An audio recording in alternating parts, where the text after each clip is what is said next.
I enjoy looking put together, but I also really believe in being smart with my money. Doing that has helped to change my life. I now own a curated collection of nice things that I intend to use for many years. But most importantly, I was able to build that collection without having to sacrifice my financial future. In fact, I'm currently on a break from my day job because I've been very intentional with my money consistently over many years. Today, I want to share some shopping tips that I follow religiously. The first one is to use a cashback service. Now, I've asked so many people around me if they use a cashback service, and I was so surprised to find out that not many people are even aware that this kind of service is available. If you're not using one already, you need to look into it because you really can save thousands of pounds. On that note, I want to say a massive thank you to TopCashback for sponsoring this video. TopCashback is the leading cashback site in the UK and they guarantee the best rates on the market. On TopCashback, you'll find over 5,000 brands that you can make a savings from. For example, these Valentino Rockstar flats are currently selling for £680 on Louisa Via Roma. But if you use TopCashback, you'll save 13% on the purchase, which is £88. Now, I think you agree that is a massive discount. So why wouldn't you use TopCashback, especially if you're gonna make the purchase anyway? Something else I really like about TopCashback is that there's no minimum amount for when you can withdraw your money. So whether if you make a savings of £5 or £50, you can withdraw that money at any time you want. I've been religiously using cashback for everything, and let me tell you, things really do add up so quickly when you spend on holidays, gadgets, insurance, broadband, shopping, and so on. So I highly recommend you to sign up. TopCashback is now offering new members a cashback of £10, so make sure to use the link down below, and when you make your first purchase, you'll receive a cashback of £10. The next one is to use credit cards for all your shopping. Now, I do want to clarify that I'm not encouraging the idea of getting yourself into credit card debt. What I'm saying is you can enjoy the many benefits offered by credit cards as long as you clear your bills every month. Certain credit cards offer cashback, which is great for when I have to make a big purchase in person, such as buying an Hermes BIRKIN bag in the Hermes store. Meanwhile, other credit cards allow you to collect points and air miles. In fact, this year we got a massive discount for Legoland just because we put all our purchases on credit cards. Not to mention, using a credit card is so much safer than using a debit card or cash. So for example, if you lost your credit card, you're not responsible for any fraud transaction. All you have to do is to call the bank and cancel the card. In contrast, if you lost your debit card and someone withdrew the money, that money is practically gone. Besides, using credit cards is also a good way to build good credit score, and that is so important for so many things in life, such as getting your dream home on a mortgage, buying a car, or even getting a job. Moving on, I highly recommend the idea of recycling your shopping money. What I mean is selling what you don't use before buying anything new. For instance, I used to have a much bigger luxury handbag collection, but then I realized I wasn't using a lot of my Chanel handbags. Eventually, I sold 4 Chanel bags, and with that money I purchased the Hermes BIRKIN 25, which is also my all-time favorite bag. Doing that means I didn't have to dip into my savings or my paychecks, plus I was also able to curate my handbag collection at the same time. And for me, that is a prime example of killing two birds with one stone. Now, it's really important to remind yourself that the money from the sale is not free money. This was something I was completely guilty of. After I sold my Celine Nano luggage tote at less than half price, I walked straight into Hermes to buy myself 2 rodeo charms, which I hardly ever used. And I think I made the purchase so mindlessly because it felt like I wasn't spending my own money. Which sounds crazy, I know. This is why it's so important to stay grounded, and if you have nothing to buy, maybe just invest that money, which is what I do now. I'll be honest, the selling process can be stressful, but it totally gave me a new perspective on shopping. Typically, when you sell a designer bag or a diamond ring, you will lose out monetarily, even if your item is in a brand new condition.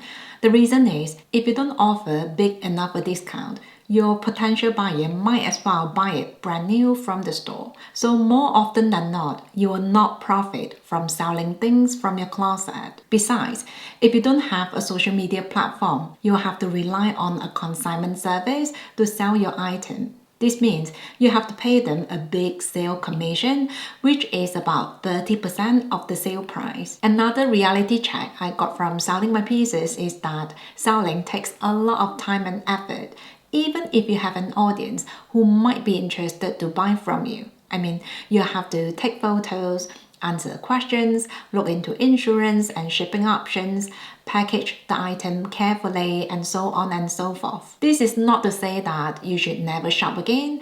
For me, the key is to purchase only the pieces that I'll actually use and therefore not have to sell. The next way to be smart with shopping is to have a clear shopping framework that works for you.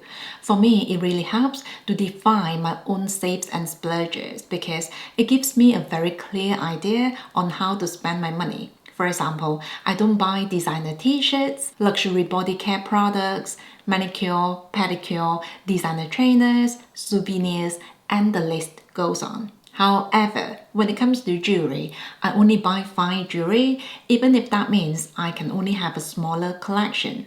I'm also perfectly happy splurging on a solid winter jacket or coat because keeping warm is really important for me. So as you can see, I'm not suggesting you to never shop again. The idea is to automate your shopping decisions effectively. Personally, I hate driving and I'm not into cars.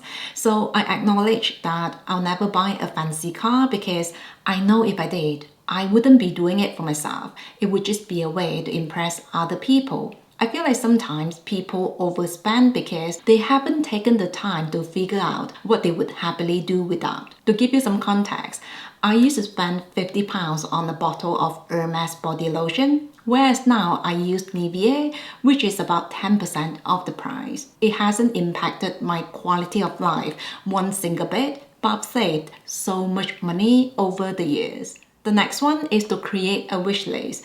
There are so many reasons I have a wish list.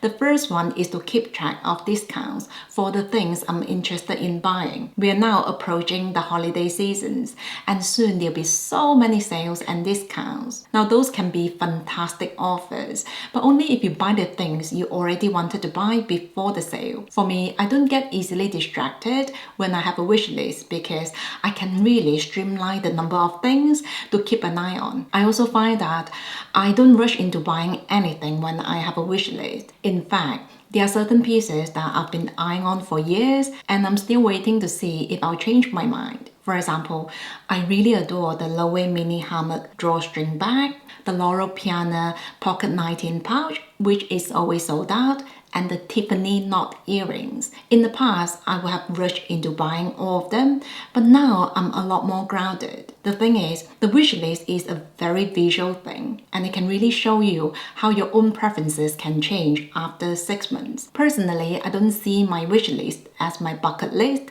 I don't necessarily feel like I need to buy everything on it.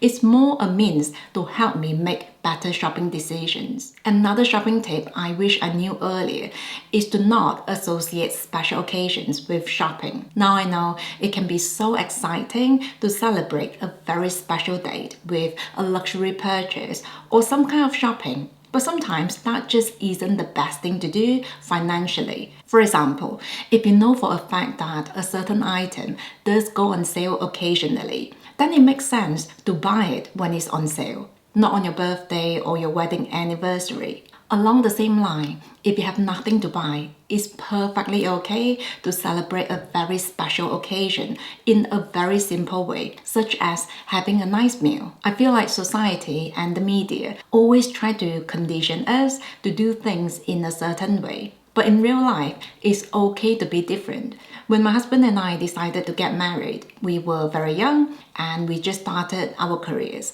So as you can imagine, we were working really hard to try to build a better financial future. So I told him to not get me an engagement ring. Instead, I asked him to put that money towards the down payment for our house.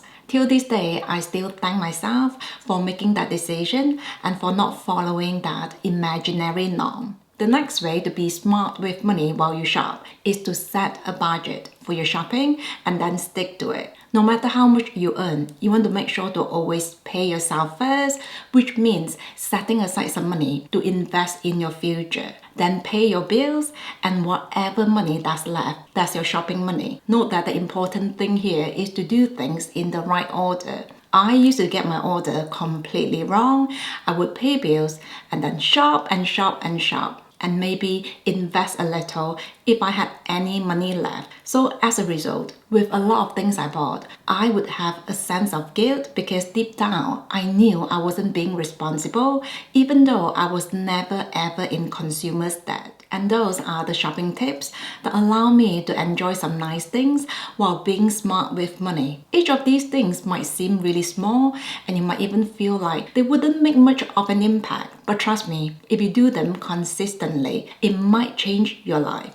I know that was certainly the case for me. The truth is, I wouldn't have been able to have the financial freedom I have now if I continued shopping the way I did years ago. So I'm just really glad I started being intentional with money and shopping, and I thank myself every day for it. I hope this was useful. Thank you so much for being here. Take care, and I will see you soon.